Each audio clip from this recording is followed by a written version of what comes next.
Coucou Mama, j'espère que tu vas bien par la grâce de Dieu. Je crois même que tu vas bien. Moi, je vais très bien et je suis très heureuse de te retrouver aujourd'hui dans cette nouvelle vidéo.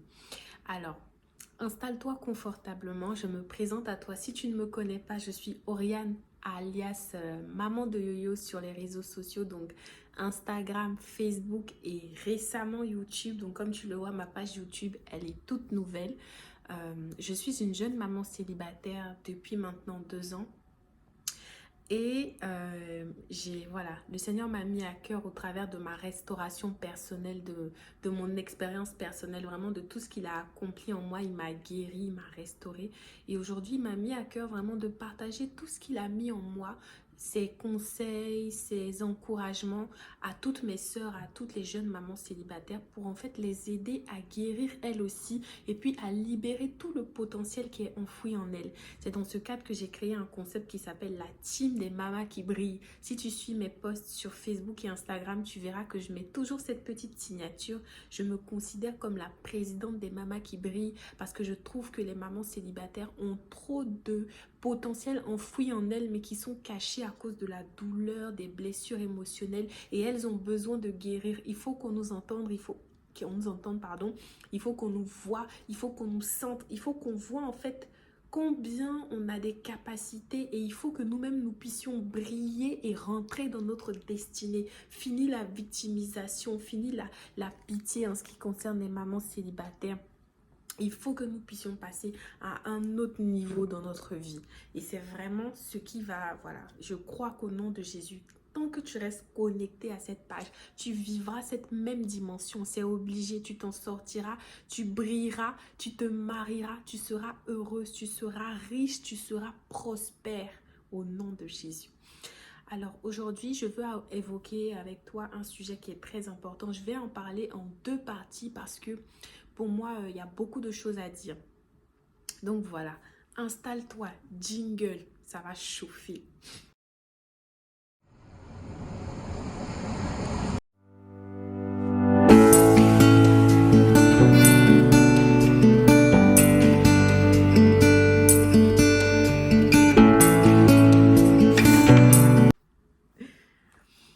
Donc Mama, je reviens aujourd'hui et le thème du jour c'est comment gérer les relations avec le papa de mes enfants. Je suis une maman célibataire. J'ai des relations compliquées avec le papa de mes enfants. À chaque fois qu'on doit se voir par rapport à l'enfant, à chaque fois qu'il doit venir chercher l'enfant ou quand c'est moi qui dois aller chercher l'enfant, il y a toujours des histoires.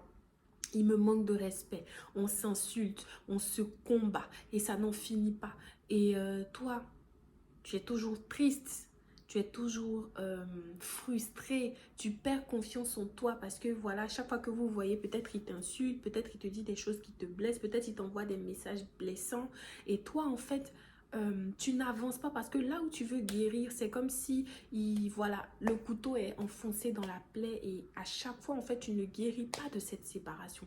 Aujourd'hui, c'est le jour de ta libération. Je veux que tu écoutes. Je précise que je ne suis ni psychologue, ni coach. Enfin, pour l'instant, je ne suis pas une professionnelle de la psychologie. Je viens te partager mon propre témoignage de vie. Ces conseils que je te donne sont tirés de mon expérience. Je n'ai pas la science infuse, mais je crois que si ça m'a fait du bien, parce que ça vient de Dieu, c'est lui qui m'a enseigné toutes ces choses au travers des épreuves que j'ai vécues. Il n'a pas changé, il est le même, il ne fait exception de personne. Et si tu te connectes à ces témoignages, à ces conseils, toi aussi tu expérimenteras la véritable guérison qui sera vraiment la voie, l'ouverture qui te permettra d'entrer dans ta destinée. Parce qu'un esprit brisé, un esprit blessé, quand on est dans la dépression, la tristesse, rien de bon ne peut sortir de nous. La Bible dit c'est dans le calme et la confiance que sera ta force. Avec une âme blessée, tu peux rien accomplir. Toujours en train de palabrer avec le papa de tes enfants, tu peux pas avancer en fait. Même si tu le veux, ton esprit sera toujours dispersé, en train de regretter, en train de ruminer, pardon, en train de murmurer. Et ça, c'est pas normal. Aujourd'hui, je voulais te donner 3 conseils. Si tu te retrouves dans cette situation, en tout cas dans la première partie de cette vidéo, je vais te donner 3 conseils en fait que tu peux appliquer pour pouvoir en fait sortir de cette situation conflictuelle avec le papa de ton enfant parce que tu as besoin d'avancer. À un moment donné, on ne peut plus rester dans ça. L'histoire est finie. Chacun est passé à autre chose. Ça ne peut plus continuer. Il faut que tu refuses cette situation au nom de Jésus.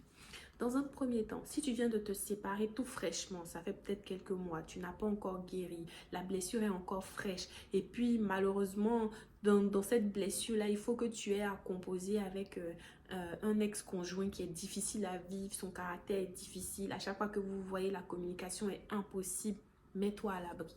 C'est vraiment le premier conseil que je veux te donner. Dans un premier temps, même si tu peux le bloquer, et c'est pas mauvais, c'est pas parce que tu lui en veux, mais c'est vraiment bloque tout autour de toi pour pouvoir te recentrer en fait, pour pouvoir guérir. C'est vraiment de ça que je veux parler. Il faut que tu guérisses en fait. Tu as besoin de temps pour toi, pour te remettre de ce qui s'est passé en fait, pour pouvoir avancer. Excuse-moi, je replace mon téléphone. Donc, tu as besoin de guérir de ce qui s'est passé pour pouvoir avancer. Tu ne peux pas rester dans ça. Donc, il faut couper tout un moment. Mets-toi à l'abri. Va dans un coin. Prends une petite retraite. Prie. Demande à Dieu la consolation, la guérison. Il faut que tu te refasses une santé mentale pour être prête, en fait, pour revenir au combat. Enfin, pour revenir parler avec lui. Tu vois, donc vraiment, si ça ne va pas, coupe tout. Coupe tout pendant un moment où tu as besoin de te retrouver. Ne réponds plus aux messages, aux appels. Tu as besoin de guérir.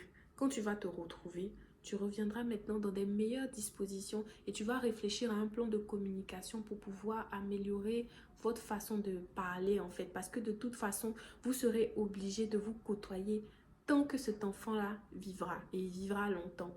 Donc, il est de votre intérêt en fait d'avoir des bons rapports. Et je sais que c'est pas facile quand la séparation a été difficile, quand il y a eu plein de choses, mais il faut quand même, il faut quand même se battre et il faut quand même le faire parce que sinon à un moment donné, on n'avance pas quoi. Deuxième chose, je veux attirer ton attention sur un point. Il faut cibler le bon combat. Oui, maman, cible le bon combat. En fait, alors je replace encore, à faire des vidéos. Donc, je te disais, il faut cibler le bon combat. C'est-à-dire quoi? La Bible dit dans Éphésiens 6:12, « Car nous n'avons pas à lutter contre la chair et le sang, mais plutôt contre les dominations, les princes des ténèbres et les esprits méchants dans les lieux célestes. » Traduction en français plus simple, ça veut dire que les choses sont d'abord spirituelles avant d'être physiques. Les combats qu'on a, les oppositions qu'on a, les problèmes qu'on a dans la vie, tout a une origine spirituelle d'abord. Si tu as un combat dans le physique, là, faut savoir qu'il y a son jumeau dans le spirituel. Si aujourd'hui tu as des problèmes avec le papa de ton enfant, spirituellement, il y a quelque chose. La Bible dit à ce sujet, dans le passage que je viens de te dire, que tu ne dois pas, en fait, ta véritable cible, ton véritable ennemi, là, c'est pas le papa de ton enfant.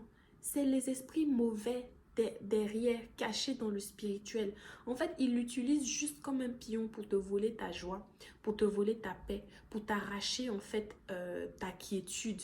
Parce qu'ils savent que si tu as un esprit troublé, ta vie de prière sera troublée. Donc, tu ne pourras pas avoir d'exaucement. Ta vie de tous les jours sera troublée. Tu ne pourras pas avancer. Tu ne pourras pas travailler correctement. Tu ne pourras pas être une bonne mère pour ton enfant. Tu seras tout le temps triste, tout le temps défaitiste. Tu voudras tout le temps abandonner au fait. Pourquoi? Parce que tu as un esprit brisé. En fait, les choses commencent à l'intérieur avant de ressortir. Si ton intérieur est brisé, il n'y a rien de bon qui peut ressortir de toi. Le diable le sait, alors sa mission, c'est de te détruire. Donc aujourd'hui, je veux t'encourager à faire preuve de discernement. Défocalise-toi. Il faut te remettre, et je prie pour que le Seigneur t'aide à ouvrir tes yeux spirituels, pour que tu te remettes en fait face à la bonne cible. Le papa de ton enfant n'est pas ta cible. C'est pas ton ennemi, c'est pas contre lui tu dois combattre. D'ailleurs même vous deux là, je sais pas, mais en fait, tu n'as pas à combattre contre lui en fait. Tu n'as vraiment pas à combattre contre lui. La personne contre qui tu combats, c'est le diable qui veut te détruire, qui veut t'empêcher d'entrer dans ta destinée. Donc tous les stratagèmes qu'il pourra utiliser en fait pour te détruire, il le fera. Ne tombe pas dans le piège, maman. Ne tombe vraiment pas dans le piège. Et en fait, le secret pour ne pas tomber dans le piège, c'est de prier, de garder ton cœur, de refuser de laisser rentrer l'amertume, de te mettre au-dessus des offenses. Si t'envoies des messages blessants, ne dis rien, dis Père, je lui pardonne, car il ne sait pas ce qu'il fait. Je prie pour lui. Lui aussi, il doit être blessé. Je prie pour que tu guérisses son cœur, que vraiment tu l'aides et que tu lui accordes la grâce de te connaître et que son cœur soit transformé. Prie pour sa transformation, prie pour sa guérison. Plus tu le feras, plus le Seigneur te remplira d'amour en fait pour son âme. Parce qu'on doit avoir l'amour de notre prochain. C'est pas parce que c'est pas l'amour d'avant, mais en Christ, on aime tout le monde et on prie pour ceux qui nous font du mal. Alors, mets-toi au... La Bible aussi dit dans Proverbe 19, 11, celui qui a de la sagesse est lent à la colère et il met sa gloire à oublier les offenses. Ça veut dire que toi, quand tu oublies les offenses, quand tu te mets au-dessus du mal qu'il peut te faire, des mots qu'il peut te dire, en fait, tu honores Dieu. Oublie-le, le monsieur, là, faut l'oublier. Considère que, tu sais, c'est comme les dessins animés, là. Quand on regarde la télévision, c'est les ordinateurs qui les font bouger. Tu vois? Sinon, ils sont inanimés. Ne le considère plus, en fait. Donc, c'est le papa de ton enfant et de la considération, du respect pour lui. Mais je veux dire, en fait, c'est pas lui la cible. Mets-le à part, mets-le de côté. Il s'agit de toi, de ton avenir. Il faut que tu te reprennes en main. Il faut que tu réussisses. Il faut que tu t'en sortes. Palabrer là, ça te met en retard. Ça fait 1 an, 2 ans, 3 ans, 4 ans, vous êtes séparés. Chaque fois que le monsieur vient, c'est tout le temps des histoires. Où est-ce que tu es parti? Est-ce que tu as avancé? Qu'est-ce que tu as réalisé? Souvent même, tu n'as pas d'argent, l'enfant est chez lui. Au lieu de tout faire pour avoir l'argent, pour pouvoir récupérer ton enfant, toi tu es là, tu palabres avec le monsieur. Maman, quitte dans ça. Oublie le monsieur, mets-le de côté, mets-le à gauche. On a un avenir, on a une destinée accomplie. Tu as des projets de vente, tu as des projets de voyage, tu as des projets de formation. Tu as beaucoup de choses à mettre en place. Il faut vraiment que tu gagnes du temps dans ta vie. Dis-toi que toute situation qui a pour but de te rendre triste, de te détruire, de voler ton moral, c'est une situation qui vient pour te mettre en retard dans ta vie, dans ta destinée en fait. Peut-être que tu dois rencontrer ton prochain mari dans quelques temps. Mais tu dois guérir, tu dois passer à autre chose. Pendant que tu seras occupé à travailler à ta destinée, c'est là que tu vas le rencontrer. Donc pardon, oublie ce monsieur. Il t'insulte, tu dis que Dieu te bénisse. Il te dit ça, tu dis ah, c'est toi qui as raison. Pardon, même si tu as tort, tout ce que tu peux faire, la Bible dit autant que possible, soyez en paix avec tout le monde. Travaille à être en paix en fait. Cache-toi en Dieu. Souvent là, si tu veux rentrer dans la chambre, va crier ah, il m'énerve, j'ai envie de le tuer, mais reviens. Et tu respires un grand coup et puis tu dis Père, je prie pour lui. Quand il te parle, tu dis ah, vraiment, je m'excuse. Quand il y a quelque chose, tout ce que tu peux faire pour maintenir la paix, fais-le, maman. Je t'encourage et je sais que tu vas y arriver. Le Saint-Esprit a mis en toi un fruit qui s'appelle la maîtrise de soi. Si ça ne va pas dire Saint-Esprit, active en moi la maîtrise de soi, je t'en supplie, car je n'y arrive pas par moi-même. Mais je sais que par toi, je peux y arriver. Mon dernier conseil pour terminer cette vidéo, c'est si la communication est complètement impossible, alors fais intervenir un médiateur. C'est très important. Si ça ne va pas du tout, fais intervenir un médiateur. Quelqu'un de la famille, de ta famille ou de la famille du monsieur. Si c'est de lui que vient le blocage parce qu'il a un caractère difficile, fais intervenir quelqu'un qui l'écoute, quelqu'un pour qui il a de la considération et qu'il saura écouter. Pour que vous puissiez mettre bas la terre en fait et puis trouver une solution qui prend en compte l'intérêt de l'enfant. Moi, ce que je te conseillerais et ce qui est très bien, c'est d'utiliser la justice des hommes, d'aller devant un juge.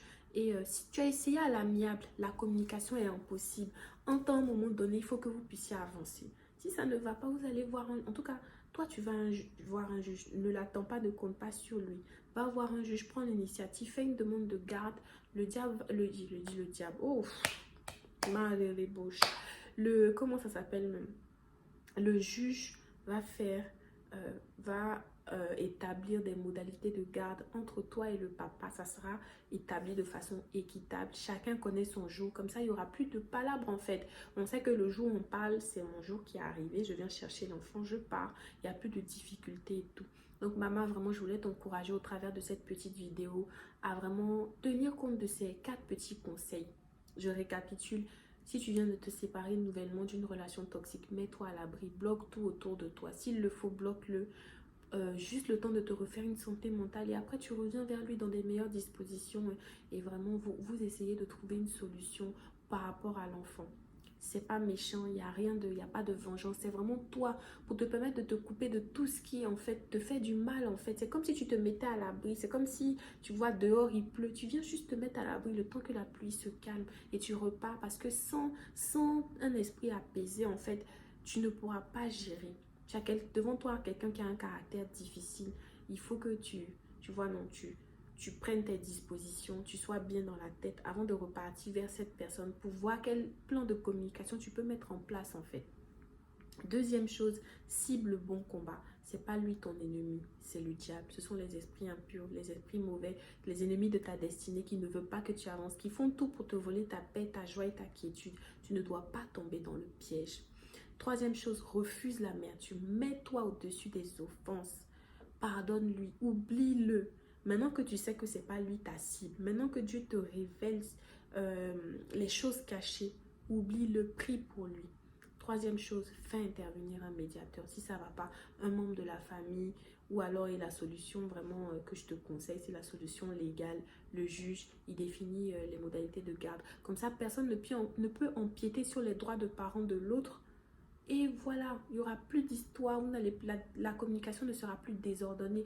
Tout est déjà établi, il y a une décision de justice qui est rendue. Chacun n'a qu'à se plier aux obligations qui lui reviennent et tout ira bien. Moi, je t'encourage, je sais que tu es une femme forte et je crois qu'après cette vidéo, en tout cas, on ne te retrouvera plus en train de palabrer pour rien parce que tu auras pris conscience de ce que ta vie compte et tu as beaucoup de choses à accomplir et vraiment tu vas accélérer et puis passer à une autre étape de ta vie. Je te fais de gros bisous.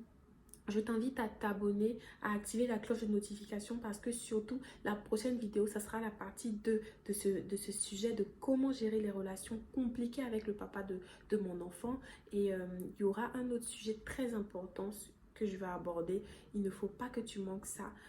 Abonne-toi. Partage à une sœur qui vit la même situation et qui a besoin de bons conseils, de conseils sages. Pas de conseils qui vont lui dire oui, faut pas te laisser faire. Non, de conseils sages parce que c'est Dieu qui nous donne la sagesse. On a besoin de sagesse pour avancer dans la vie. Sans sagesse, si on compte sur notre propre force, si on se fait justice à nous-mêmes, ça ne peut pas marcher. Il faut absolument, dans les situations bloquées, écouter la voix de Dieu, se référer à sa parole. C'est ce qui va nous sauver. C'est pas les moyens du monde, c'est pas le fait de palabrer. Ça, c'est un très grand manque de sagesse. En tant que femme, nous devons être sages, nous devons savoir gérer nos émotions. Alors, je sais que tu es une femme sage. Tu fais partie de la team des mamas qui brillent. Je te fais un gros bisou. Mouah.